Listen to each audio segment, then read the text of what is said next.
धुळ्यात नशेखोरी आणि गुन्हेगारीला आळा घालण्यासाठी एनर्जी ड्रिंक्स वर बंदीची इंडियन मुस्लिम असोसिएशन नुरी संघटनेची जिल्हाधिकाऱ्यांकडे मागणी।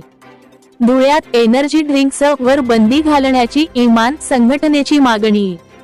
धुळे शहरात 15 ते 25 वयोगटातील तरुणांमध्ये वाढती नशेखोरी आणि त्यातून होणाऱ्या गुन्हेगारीला आळा घालण्यासाठी इंडियन मुस्लिम असोसिएशन नुरी संघटनेने आज जिल्हाधिकाऱ्यांना निवेदन दिले।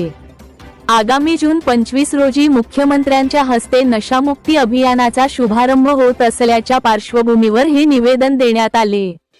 बाजारात सर्रास विकले जाणारे आणि लहान मुले व गर्भवतींसाठी हानिकारक असलेले स्टिंग, मॉन्स्टर यांसारखे उच्च कॅफीनयुक्त एनर्जी ड्रिंक्स तरुणांना नशेच्या जाळ्यात ओढत असल्याचा आरोप त्यांनी केला आहे। अन्न व औषध प्रशासनाने तात्काळ लक्ष देऊन अशा ड्रिंक्सच्या उत्पादनावर व विक्रीवर कायमस्वरूपी बंदी घालावी, तसेच शहरातील नशेच्या अवैध रॅकेटवर कडक कारवाई करून शहर पूर्णपणे नशामुक्त करावे, अशी आग्रही मागणी या निवेदनात करण्यात आली आहे। यावेळी आरिज अरबाब झामान, जमीर खान पठाण, जाकीर हुसेन अन्सारी, सलमान शोख उपस्थित होते। आज 23 जून 2026 रोजी आम्ही इमान तंजीमच्या वतीने माननीय कलेक्टर साहेबांना एक अर्ज देण्यासाठी आलो होतो की 25 जून 2026ला महाराष्ट्राचे मुख्यमंत्री देवेंद्र फडणवीसजी हे नशामुक्तीचा कार्यक्रमाचा शुभारंभ करणार आहेत। त्या संदर्भात आम्ही एक अर्ज दिला आहे की धुळे जो आहे आमचं हाही नशेने खूप जास्त त्रासलेला आहे आणि संपूर्ण धुळ्यात याचा खूप मोठा जाळ पसरलेला आहे। याच्यामुळे याची गरज भासण्यासाठी, नशेची गरज भासण्यासाठी जे नशेडी असतात हे लोक चोऱ्या करतात, घरफोडी करतात, गुन्हेगारी करतात।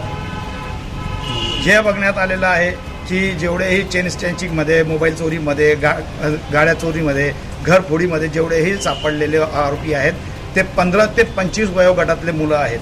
हे सगळे मुलं नशेमुळे हे सगळे चोऱ्या करतात आणि याला कारणीभूत मुळापासून जो एनर्जी ड्रिंक आहे, आता जो हल्लीकडे विकला जात आहे, त्याच्यावर स्पष्टपणे लिहिलेलं आहे। आम्ही याच्यावर जोडलेलं पण आहे, याच्यात कॉप्या त्यांच्या काही ड्रिंक्सच्या, की त्याच्या लेबलवर लिहिलेलं आहे की हा ड्रिंक लहान मुलांसाठी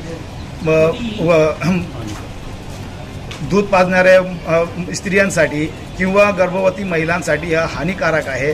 तरी हा सर्रासपणे संपूर्ण धुळ्यात विकला जातो, संपूर्ण महाराष्ट्रात विकला जाते आणि अन्न औषध खाता जो आहे याच्यावर कुठलाही कारवाई करत नाही। याच्यामुळं हळूहळू याच्यात जो पदार्थ आहे तो त्याच्याने नशा होतो आणि हे मुलं नशेडी बनतात मग पुढे होऊन, आणि याच्यामुळे हे सगळे प्रकार उघडे होत आहे। आम्ही यांना मागणी केलेली आहे की याच्यावर सॉफ्ट एनर्जी ड्रिंकवर संपूर्णपणे त्याच्या उत्पादनावर आणि त्याच्या विक्रीवर बंदी घालण्यात यावी।